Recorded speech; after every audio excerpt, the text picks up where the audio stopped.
The Cuyahoga County Public Works Procurement and Contracting Committee meeting Wednesday, February 21st, 2018 will be called to order. Roll call, please. Calling the roll, Mr. Tuma. Here. Mr. Miller. Here. Ms. Conwell. Here. Mr. Schrein. Here. Ms. Baker. Here.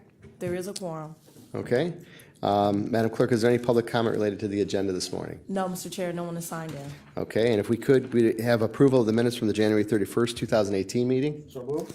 Okay, we have a motion and a second. All those in favor to approve the minutes from January 31st, 2018, say aye. Aye. Opposed, nay. Ayes have it. And Madam Clerk, if you could read the first matter referred to committee. Resolution number 2018-0027, authorizing a purchase and sale agreement with DI Rentals in the amount of $7,372 for the sale of certain county-owned property no longer needed for public use located at 2035 West 18th Street, Cleveland. Okay, thank you, Madam Clerk. If we have somebody here from Public Works to explain this contract. Okay, if you could state your name for the record, please. I think the on button. No, I'm too. Okay. Hi, members of council. Neil Yunke from Public Works. Can answer any questions on the sale of the property. Okay, in short, just a brief synopsis of what this entails here. So the city of Cleveland's doing some improvements over there. They want to purchase this parcel. They're going to put like a walkway that goes through there and come around an existing house. The county initially bought the property for the the Lorraine Carnegie Bridge. It is now excess land that we do not need. Okay. All right. Any questions from members of the committee? Mr. Miller?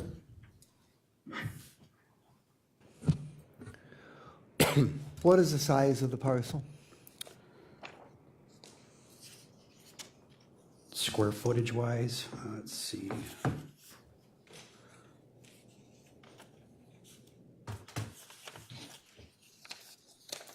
I don't believe I don't have the exact square footage of the parcel. It's a relatively small lot.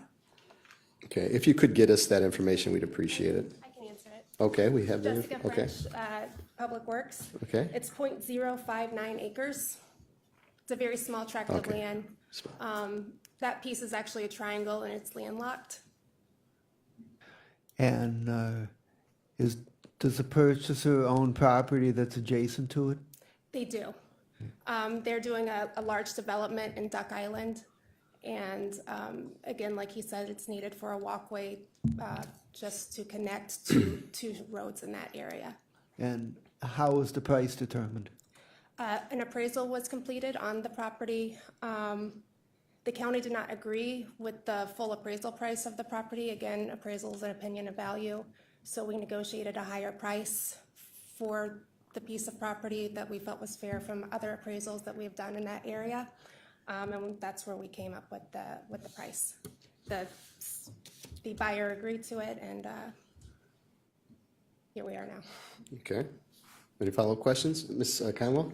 Through the chair to Ms. French, who was what was the original price that the appraisers appraised it? The original price was $750. We did not feel that was acceptable. They came up with the defense that it was a landlocked parcel. However, we do own the parcels right next to it. We told them that we could keep it for longer and sell it later. So we felt like it would, we deserve the full value of that property. It should not be discounted for being landlocked. And the developer paid the price? Yes. Thank you. Okay. That's a big difference. So it's quite a substantial difference, yeah. Yeah. Okay, any further questions?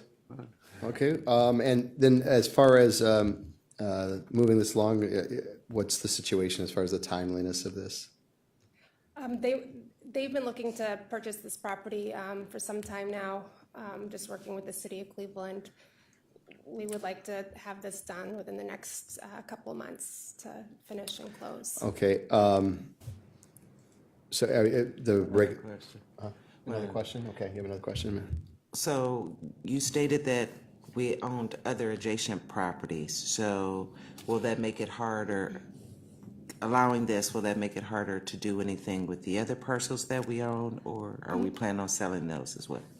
We can look into it. Most of the other parcels are needed for the maintenance of the bridge. So, I mean, this was such a small corner piece, but the next parcel over, the county or the Public Works doesn't feel comfortable selling that piece. There are some other ones we can look at in that area, but for right now, we need to take an analysis of So we won't maintenance. need, so I'm concerned about, we won't need an easement for once we sell this property, we won't have to deal with them for an easement to work on the bridge or anything? No, we will not need an easement. There are still 2 parcels that butt up against the bridge that we will use, That's that we adequate. own, that is large enough that we can do any maintenance on the bridge. Thank you. Mr. Chairman, Mr. Miller?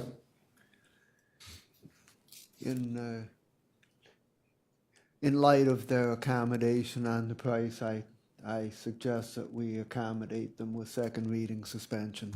Okay. So I will make that motion. Okay, we have a second. We have a motion and a second for second reading suspension. All those in favor say aye. Aye. Aye.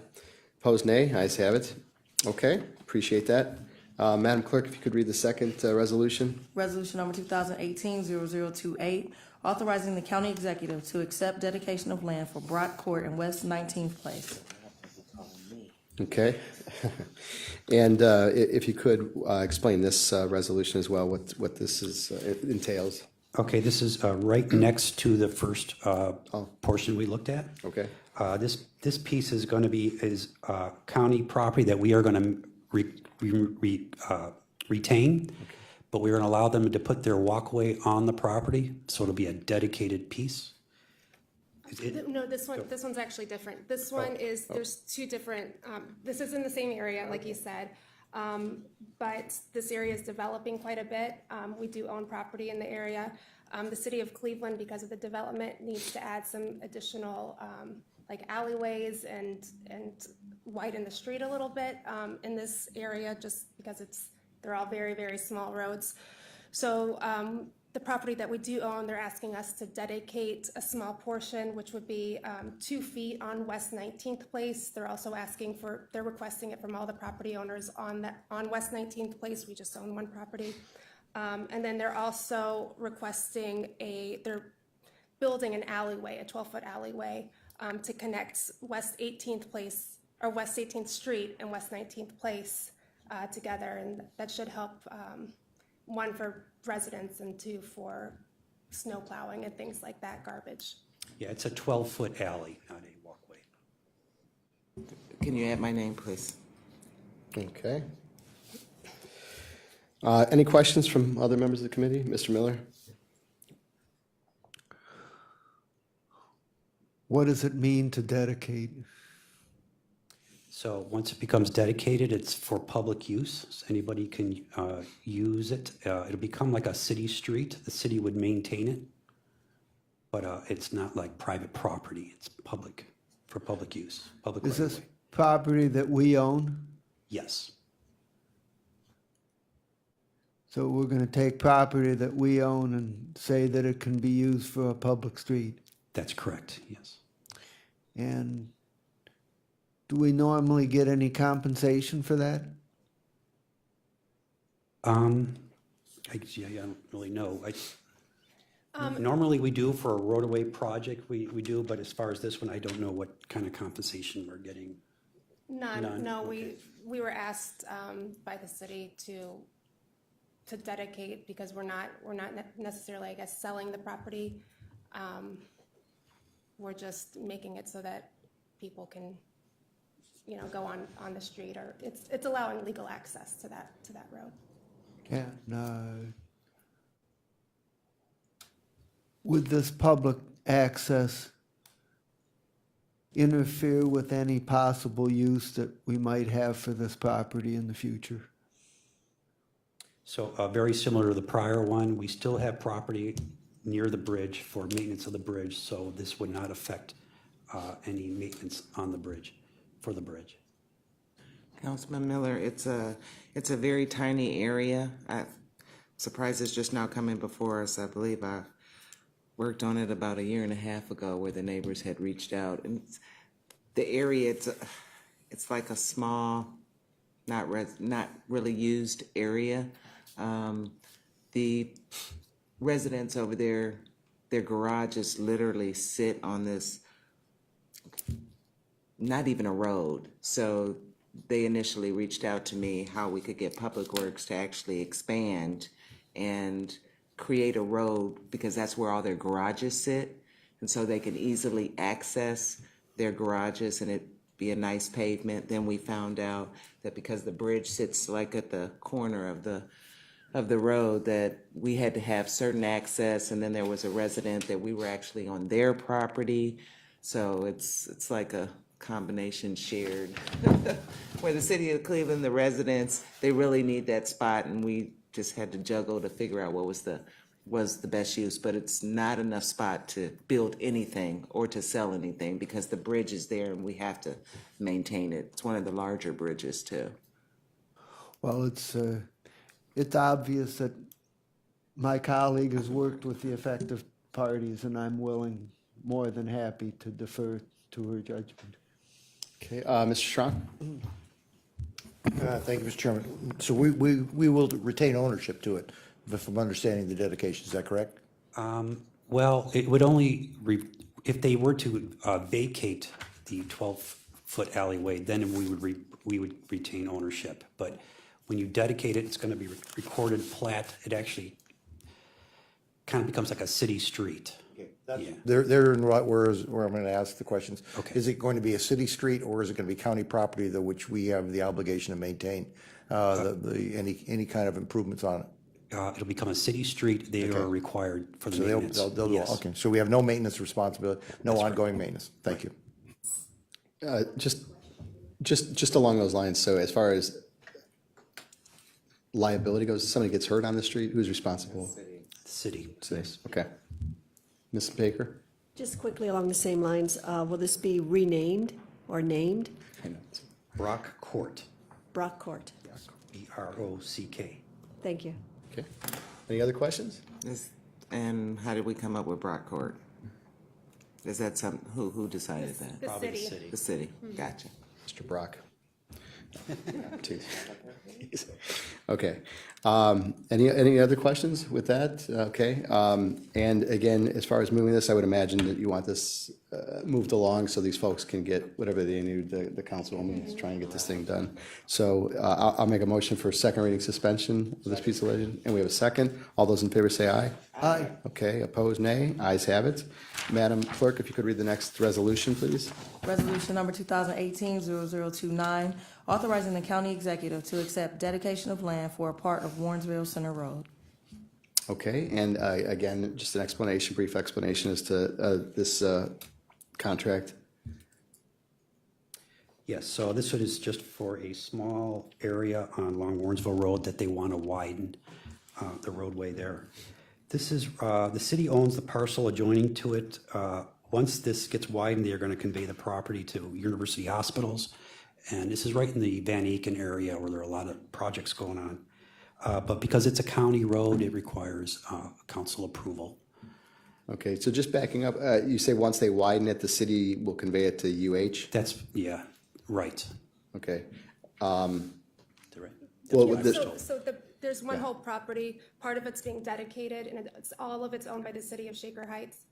And part of it's being dedicated as the road, the other part will be given to University Heights or transferred. Yes. so the part owned by Shaker will be given to UH?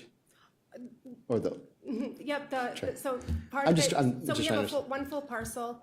Part of that parcel, we're asking for dedication of that parcel. The city of Shaker Mm-hmm. Heights owns it. We do not own that parcel, but we do have to have it approved by council because it is a county road that it's being Oh, I see. dedicated towards. Okay. And then which is just a small, I think it's 5-foot strip of land that's being dedicated. The remainder of that parcel is going to be going to University Okay. Heights, Okay. part of their development. all right, any questions on this? Okay, seeing none, we'll ask for second reading suspension on this too and get these projects moved along. I don't see any issue with that. Okay, a motion for second reading suspension and a second. All those in favor say aye. Aye. Aye. Opposed, nays? Any nays? General question? Yes, Ms. Conwell? Through the chair, just a general question on dedications. Is this something that, when we have residents that contact us in terms of who owns what, sometimes, and we go to the map room, how is it dedicated in our map room? Is there a specific spot that we go that we can find out where pieces of property are dedicated? Yes, your first stop would be to the tax maps. The tax maps show all dedicated roads and the reference to plats that were filed dedicating the road. The only time you would not see some information are for the county roads that are very old, were established by the county a long time ago. Some of those files are buried up in the Public Works office where we have establishment plats, stuff like that, yeah. Okay, thank you. Okay. Madam Clerk, the next resolution? Resolution number 2018-0030, authorizing the transfer to Village of Cuyahoga Heights, certain excess county-owned property no longer needed for public use. Okay, and an explanation for this as well, please. The parcel is right beside, it's north of Canal Road, next to I-77. ODOT, Ohio Department of Transportation, purchased this piece of property for the Brecksville Road Extension Project in 1912. It later became I-77. It was purchased in the county's name. The Village of Cuyahoga Heights currently maintains, they mow the grass, they pick up the litter, they have a sign on it just saying that it's Cuyahoga Heights. But because they maintain it, they requested that we transfer it to them. Because ODOT bought the property, we did ask permission from ODOT. They said that they don't need the property for I-77, it's excess land, and gave us permission to transfer it to the village. Okay, and how big is that parcel? It is, hold on 1 second, 1.3 acres. 1.3 acres. Okay, that's a substantial acreage, and again, that's not something though that the county looked at offering to sell to Cuyahoga Heights? I mean, I know they maintain it, We but, didn't purchase it. oh, Ohio Department of I see. Transportation purchased Okay, it so- in our name. So it gets a little sticky. I mean, Yeah. and it's from 1912. I mean, now that was a long time ago, but now, I mean, if we sell property that either federal FHWA or ODOT provided us money with, we have to just pay. I mean, we Okay. don't keep the money. They One half they dozen the allowed other. us to transfer Right. $0. Okay. So okay, just asking. Any questions from members of the committee? Mr. Miller? What's the shape and location of this? Is this a buildable lot, or is it just a strip along the highway that can't be used for anything? it's a triangle. It's a triangle. I mean, I guess I suppose it could be split up and create one, maybe two buildable lots. Okay. But like us, they can't. They're not allowed to sell the property for money, or else they will owe it to ODOT. Right. I mean, or to Department of Transportation. I mean, it keeps going down the line. Right. Okay. Mr. I think Schramm? we should just let them have it. I'm sorry. But it is buildable theoretically, so even though they couldn't sell it, they could put a land lease on it, and if somebody could build on it, the city of Cuyahoga Heights could reap some revenue, I assume. If you're telling me that it's buildable, then a land lease of property doesn't mean that you got a sale going on there. No, but then it becomes revenue. And I mean, we're liable to FHWA for any revenue that we get off of, federal money. Have to go back, even if Cuyahoga Heights did it as far as revenue, they could, but the jobs that would potentially go in there would not be revenue that would have to go back to the federal government at that point in time, I would think. And there's no intention from Village of Cuyahoga Heights to sell the property. They maintain it, Not to use it, I'm or talking to about, use it. I mean, if they do anything, it's, the police department is right there.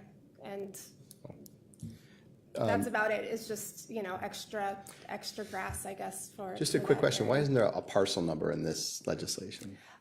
Because it was, usually when you have right-of-way, it is not, there's no Not number labeled as to a it. parcel, okay. Yeah, if this would have come through today, we would have put a number on it. Okay. But back then, I don't know why it didn't have a number on it.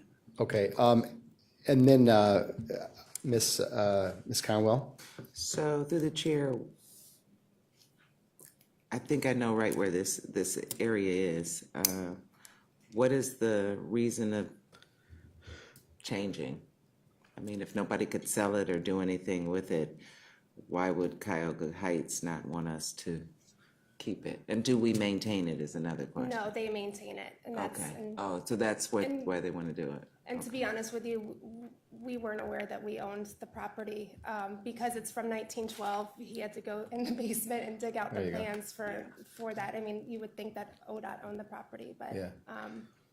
they maintain that parcel now, and they've maintained it in the past. Just a quick suggestion in the future for this committee, when dealing maybe with these types of situations for these right-of-ways or dedications, maybe like an aerial view or something, a Google aerial view, just so we know, because maybe if it's off the side of a highway or something like that, it'd be easier to understand what you guys are talking about as far as. She's got it right there. Oh, well, there you go. I always wondered, I didn't know if you guys had what we have here, so you don't. I know, I'm gonna do that to Not me. unless you make copies. See. That's okay. apologize. That's it. I appreciate it. That kind of thing is what we're talking about. Mr. Schron? Who's actually driving this change? Why is it even relevant if it's been sitting dormant for, entitled? They approached us. to What's that? acquire- The village approached the county to. Oh, purchase the okay, property. all right. So they must have some reason why they want to. They actually. No, they're maintaining it. I understand that, but They went to ODOT for several years trying to find it. It just was on everyone's back burner for a long time, and so no one could figure out. I mean, again, 1912, these plans came out, so there's not electronic versions of any of it. So it takes time to go through all that. ODOT had to go through it, then also we did as well. So it's just not been a top priority, I guess, for. no, it's been 1912. A few years. However, It's moved right to the top after 105 years. That's right. It's government efficiency. Okay. Okay, any other questions, comments? No, I always, I'll tell Jack if you can put my name on this one, because I'll talk to the mayor and have fun with him on this one. Okay, with that, then, we'll again request a I'll move on this one. motion for second reading suspension. We have a second. All those in favor say aye. Aye.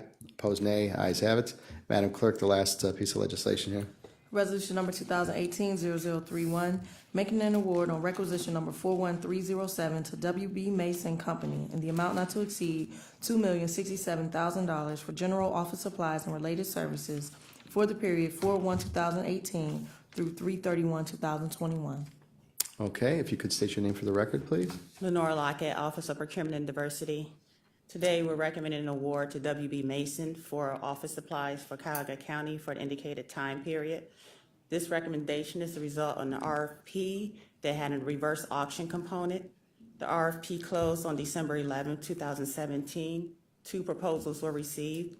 The reverse auction component took place from 9 a.m. on December 19th to 4 p.m. on December 20th. We're recommending an award to the highest scoring vendor, WB Mason.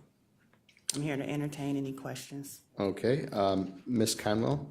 Through the chair to Director Lockett. So is this part of the big budget idea where it was buying office goods for the whole county usage? You know, it was kind of stated that they were going to save some money in bulk buying in certain areas. Is this one of those things? Well, we've always had an office supply contract for at least the past 10, 11 years. This year, because of the increased effort in trying to innovate on cost savings, we did add a reverse auction component to this RFP process. Okay, because it was shared to council that we were going to have some savings in certain areas of bulk buy-in, and I just was wondering if this was one of those. So the tool that they used was reverse auction. I thought we were also going to look at like maybe including court purchases and the prosecutor's office and things of that nature, but I could be wrong. The county's office supply contract has always included a core list of items, and we also requested a discount on non-core items. For each office supply contract that we did a competitive process, we will look at what we spent on the prior contract to come up with the top 300, 600 items, and then ask for the current RFP or bidding process or whatever the process was that was being used for the competitors or vendors to provide pricing. If we bought exactly what we bought before, what would be the pricing, this is savings. In this case, the reverse auction component was for the top 225 items, and that resulted in a savings from the 9 a.m. when the reverse auction started to when the reverse auction completed of 7.5%. And then when you look at that final reverse auction pricing compared to what we spent on the prior contract for those exact same items, that was approximately 11% savings. Okay. Overall, if we buy exactly what we bought last contract on this contract, it should result in a savings of about 10.6%. And how many contractors bidded on this reverse auction? We had 2 that submitted proposals, and they competed in the reverse auction component. Thank you. Mr. Schwan? Who is the other bidder that was in the process? Office Depot, Okay, and at what point did they drop out? they did not drop out, they did not have the highest score. No, I understand, but a reverse auction is a continual bidding process to go downward. At what point did they drop off? You said that this bid came in at 10.6% lower than prior year. So the way the reverse auction went, each lot, we have 5 lots by categories, and correct, if there was a bid, they had to bid lower. Right. So I would have to, in each case, WB Mason was the lowest bidder. Okay, and WB Mason is fairly new to town. Are they not in the bidding? This will be, they are a current vendor also. Okay, and how long have they been in a contractual relationship with us? They were awarded the contract in 2016.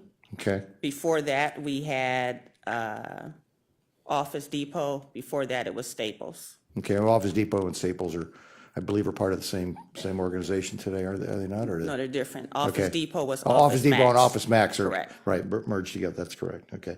How many, so Office Depot, Staples, Mason, how many other potential folks would you historically have set out bid proposals to or requested?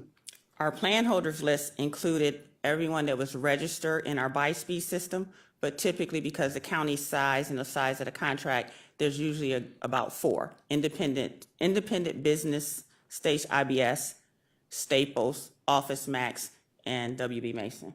So it's 5? 4, the Four. 4 large ones. And if I may, Rich Oakley, purchasing manager for Cuyahoga County. Sure, if you can just- We had 14 vendors on our plan holder list that we sent out the information to.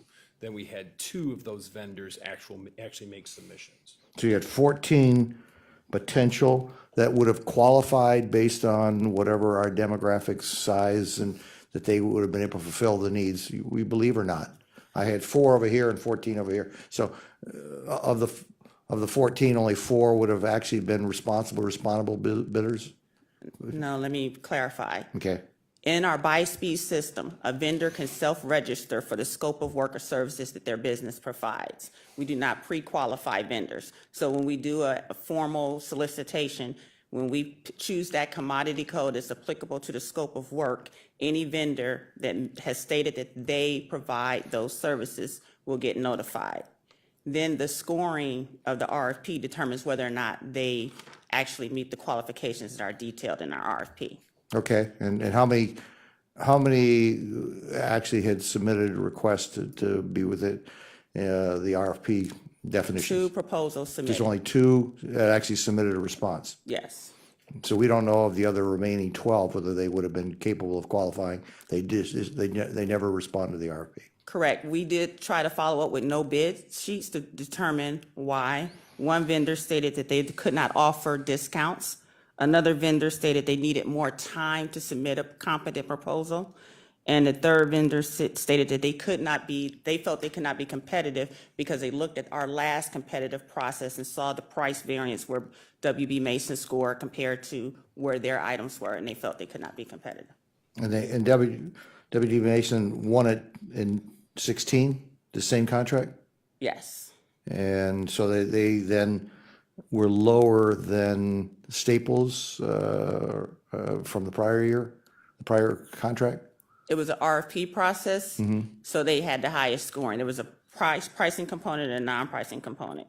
So I would have to look and see, but similar to this one, pricing was 45 points, non-pricing was 55 points. So it was basically a 50-50 on the pricing spread. So 16 wasn't using a reverse auction process, is that what you're saying? Correct, that was Okay. the difference. All right.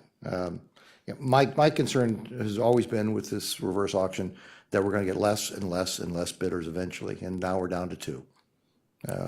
I will not be shocked if at the next time they all just walk away from the table. And what have we really done? We have driven out local companies that want to participate. WB Mason is a national, not that they're a bad company, but we are forcing, instead of being a competitive inclusion, we're actually going to be an exclusion because people aren't going to want to participate. I believe ultimately we're down to, out of 14, we're down to 2, and that bothers me. I'm Correct. concerned about it. We agree that the reverse auction process is not viewed in a positive manner by vendors. And we always try to change our process to try to get the best value for the county. So again, as I say, this time we did the reverse auction because it was an increased effort to try to innovate for savings. The last time we did an RFP, the time before that, we did an alternate procurement where we compared the state contracts. So we're not fixed on any process. We always try to look at what's the best option for the county at the present time. Well, it costs a lot of money to put together a bid package. It takes a lot of time and energy. And if I'm putting my business hat on, if I think that you're going to be switching every 2 years to a different technique, I would like to think that if I win it now, my package is going to be good enough to win it again next year. I might not get it every year, but I think that I'm thinking that I'm going to put forth the energy. If I think that every 2 years it's going to switch, I'm going to walk away from the table because of a lack of certainty out there. Right. Thank you. Thank you. Where'd you come up with the time component, the April contract running through 21? Because our current contract expires March 31st of this year. Okay, because you mentioned one of the bidder or potential bids said they wouldn't have enough time to put together a bid. One of the, We advertise for our standard period of 22 days. okay. Mr. Miller?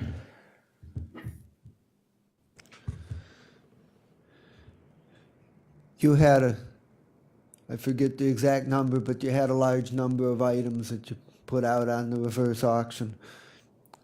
I presume that WB Mason didn't have the best price on all of them, but that you didn't, it looks like you didn't do individual deals on individual items, but you looked at the overall price for all of the items. Is that correct? Correct. We were going to award to one vendor just for flexibility and ease of use by the departments. We didn't want a department that's ordering Post-its to have to say, oh, the Post-its are cheaper on WB Mason, but I need pens and now I need to buy that off of another contract.